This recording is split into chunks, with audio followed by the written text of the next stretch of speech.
Well, I'm delighted to be joined by our guest today, Whynde Kuehn. She's the author of an awesome new book called Strategy to Reality. Tucker, maybe you can put the link up for it. So it's Strategy to Reality, making the impossible possible for business architects, change makers, and strategy execution leaders. Our sponsor today is Spotlight.ai, who's a value intelligence sponsor of Sales Community. So certainly value intelligence, value selling plays into any company in terms of not just their offering, but their product market fit, and then obviously their sales side. And Spotlight AI does a great job with that. And for those that are members of Sales Community, thank you so much. If you're not, you can go to salescommunity.com/winterfree, or just go to salescommunity.com and you can see the upper left-hand corner. There's the free link or the link where you can pay to join. Believe it or not, some people still will pay here and there, but I recommend the free one, and lots of great content in there, as well as our prior 109 podcasts. And you can see we're actually scheduled out weekly now for about, I think, 25 months through beginning of March 2025. So hopefully I'll still be alive by then. We'll see. And we have Tucker behind the scenes. So Tucker, as always, thanks so much for your help. So I've got some intro comments, as we always do. So from Rick Diana, who's a good friend, Sales Community Advisory Board member, and he does a lot, but I call him the star talent agent. So Rick says, Whynde is an incredible human being and servant leader with the charm of a Midwesterner, the attitude of a New Yorker, and the stamina of a marathoner. She's the preeminent author of on business architecture worldwide. Whynde's numerous and varied testimonials include a bevy of clients, business partners, loyal staff associates, peers, and fans across the globe who attest to her mastery of business architecture. Her debut business book, Strategy to Reality, hit the streets this past September. I have one and love it. The book is one-of-a-kind manifesto designed for business architects, executives, and change makers to embolden their strategy, execution, decision-making, and organization and ecosystem design. It describes the why and the what of business architecture and how to build a strategic function in an organization. When I first met Whynde and asked her what her short-term goals were, she simply replied, for the book to reach every pair of hands it is meant to be in. So that basically means probably anybody in business, you could be in education, anything that almost exists, I guess. While she loves exploring creative solutions and enjoys the potential of a bestseller in the making, for sure a bestseller in the making, it is also very much within her values to do good every step along the way.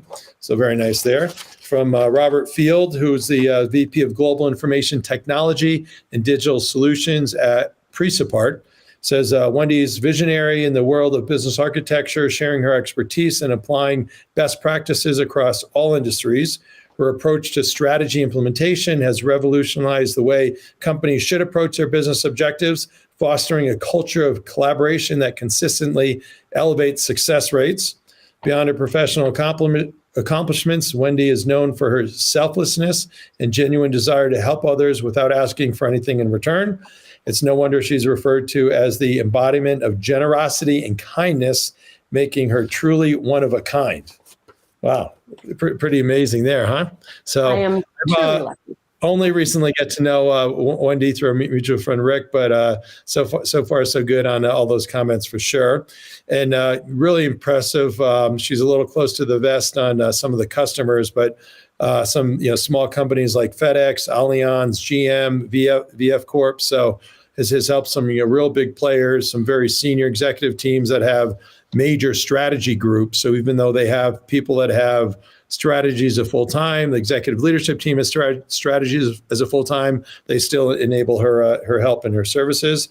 She actually is our first guest. She lives in Norway with her husband, Asbjorn. Hopefully I got that right. And besides work, she also enjoys ultra marathoning, mountaineering, and immersion trips, which is not quite vacations, but it's a way of kind of giving back and exploring and helping others. So certainly a fantastic background. So let's jump into the questions here so we can help our audience gain incredible insights from you, Whynde. So interestingly enough, you're actually born and grew up in Wisconsin. So you went to University of Wisconsin. You had a biochem degree, but then you ended up going into Icon Information Systems. What happened? Exactly. No, so I am. Tell us about the first job. Yeah, you bet. I'm very much a science person by nature, but have been steeped in business pretty much since I stepped out of college. So the real backstory there is I was going to be a veterinarian, which explains the science degree, but decided at the last minute to take a different course. And that's how I ended up at Icon. Interestingly enough, started working as a temp for a very big client, GE. So that's sort of where I cut my teeth in consulting. And actually, Icon ended up making a position for me. They saw potential in me. So that's very much the beginning of my career, and it unfolds from there. Oh, great. Maybe quickly just kind of go through what you did from there. You bet. So after that, actually a similar feel from today. We had the .com sort of burst, so out of work. Now, at that time, sort of drawing on savings, what's going to happen? I'm a pretty new professional. Very young, I pivoted. So I couldn't get a full-time job. So I started working for myself. And one of the clients I was working at for was Doug Hackney, actually one of the top data warehousing professionals at that time. So I was in the data warehouse heyday, which is actually interesting because years later, I would sort of unknowingly follow in the footsteps of Doug as creating ideas, being a thought leader, kind of, this new innovation cycle that I've sort of created this wave worldwide around. So data warehousing, then long story short, I end up working and building a business transformation and architecture practice, building it up from the ground to 100 people based in Chicago. And then I left that company in 2017 to form S2E Transformation, which is where I am at today. And the big reason there, even though I sort of left my baby, left this team that I had grown, was to give me the ultimate freedom to be able to serve a global vision and a global community every day in the way I saw best fit. Yeah.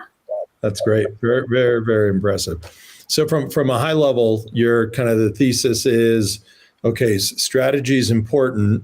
Companies have a hard time figuring out what is a strategy, how can they get that down into some specific micro steps. So maybe kind of start from there in terms of what you see as the gap and the need. Right on. It is, because there is a true gap between strategy and execution.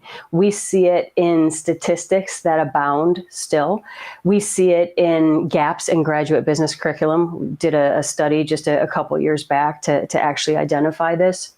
So what happens in a lot of organizations worldwide is we have these really great big ideas, but there is a leap and a gap to actually get them into coordinated action across organizational structures, across products, across geographies. And part of that is the dynamic of sometimes organizational structures where you have different leaders or teams or parts of the organization that are doing that translation. They're all, translating the same idea, but the way they do it is disconnected. So we end up with duplicate solutions, tech debt, fragmented experiences, right? All these sorts of things that we don't want to end up with. And questionably, are all these initiatives and solutions actually going to add up to deliver on the strategy it was supposed to? So what I'm really about is what I call clear intent translated into organized effort. So how do we really make sure strategies and business direction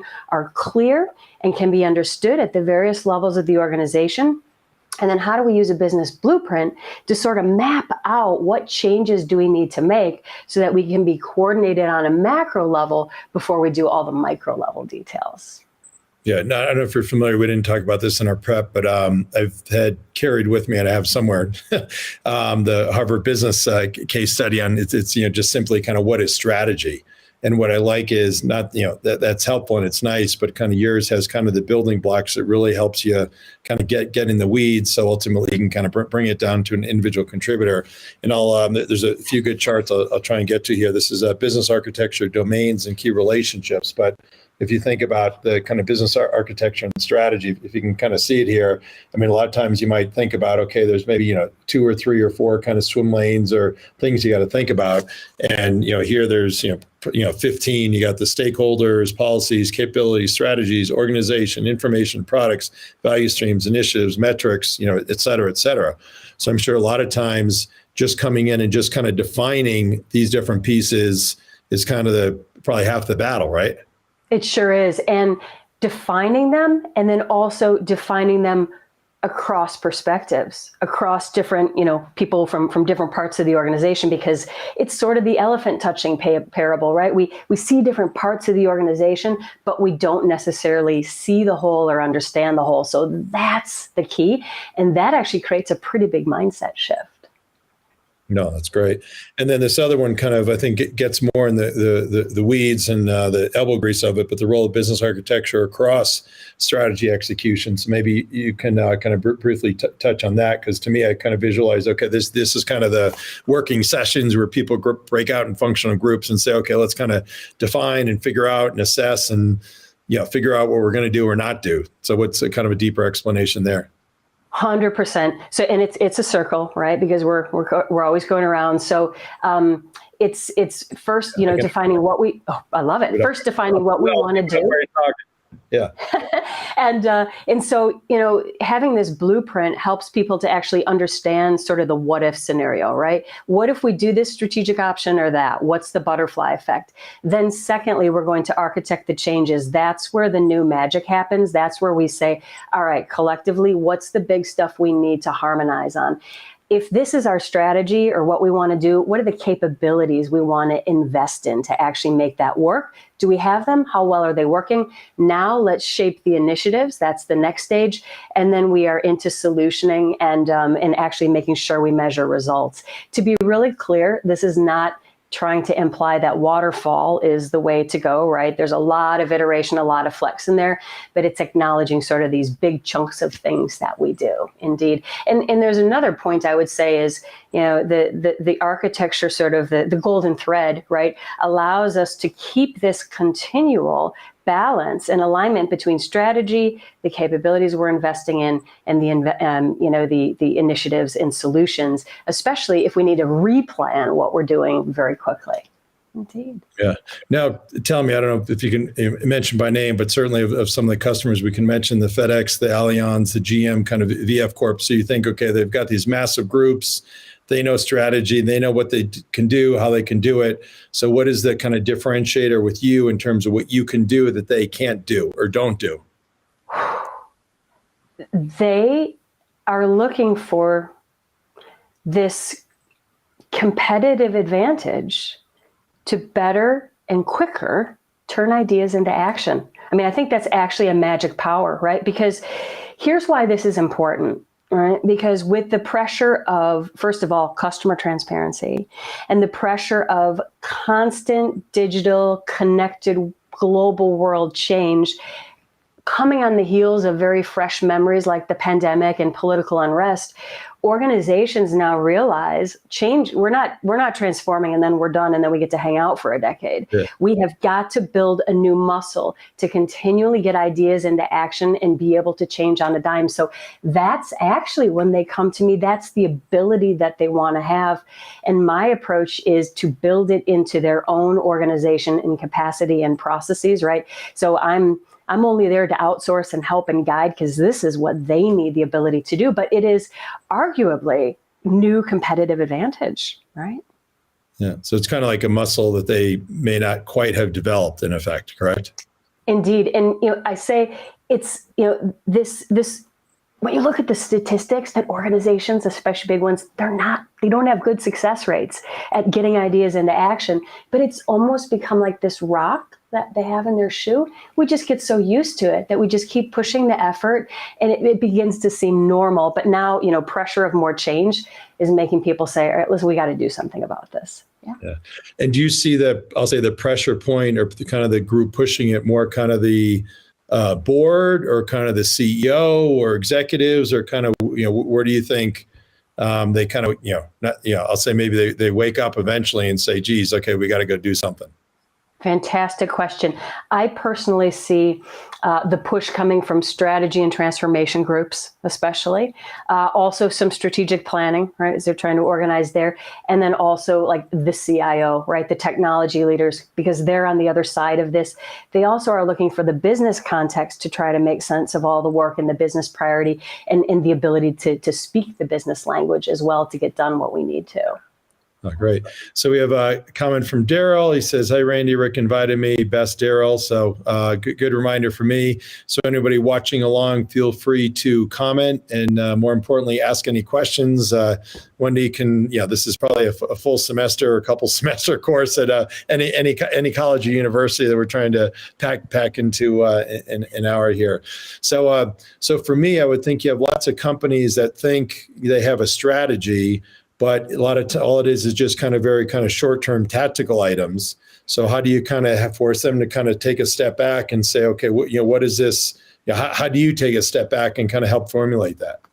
That is such a key question because it starts there. One of my favorite books is Good Strategy, Bad Strategy by Richard Rumelt, which calls out these sorts of things that, as you're saying, we very much see in practice. And no one really wants to hear, hey, you don't have a strategy or a good strategy, right? Particularly when we're sort of, have taken a while maybe to create some of these ideas.